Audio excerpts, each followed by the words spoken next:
Bizim üçün darıxmışam, şeir yazsam gələrsənmi?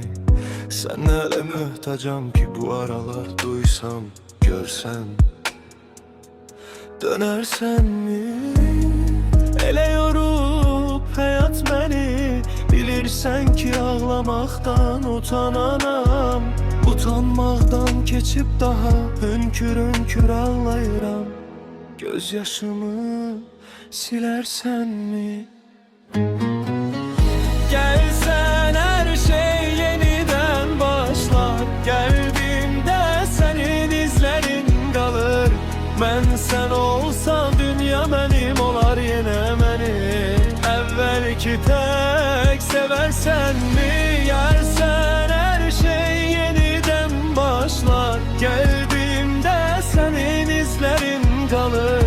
Ben sen olsam dünya benim olar yine məni. Evvelki tek seversen mi?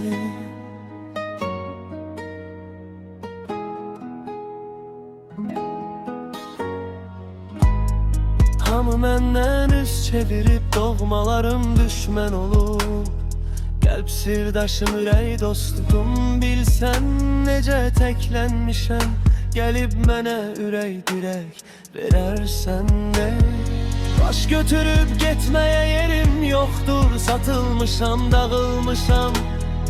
Ruhum ölüb, mən savaşdan sonra qalan xaraba bir yurd olmuşam. Mənə həyat verərsənmi?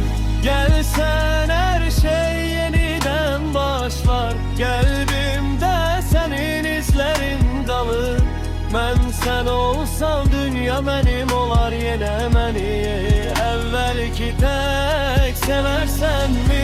Gəlsən hər şey yeniden başlar. Qəlbimdə sənin izlərin qalır. Mən sən olsam dünya mənim olar yenə məni. Əvvəlki tək seversənmi? Gənc deyiləm artıq, canda can qalmayıb. Oxşadığın saçlarımı görməyəli çox ağarıb. Bir zamanlar mənə dərman təkcə səndin, indi hər yeməkdən əvvəl, sonra dərman. Eşitsəm ki, bir xəstən var, ölüb, ona dəyərsənmi?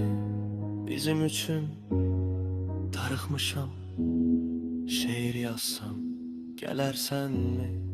Səndə qalsam, səninlə olsam yenə məni. Əvvəlki tək seversənmi?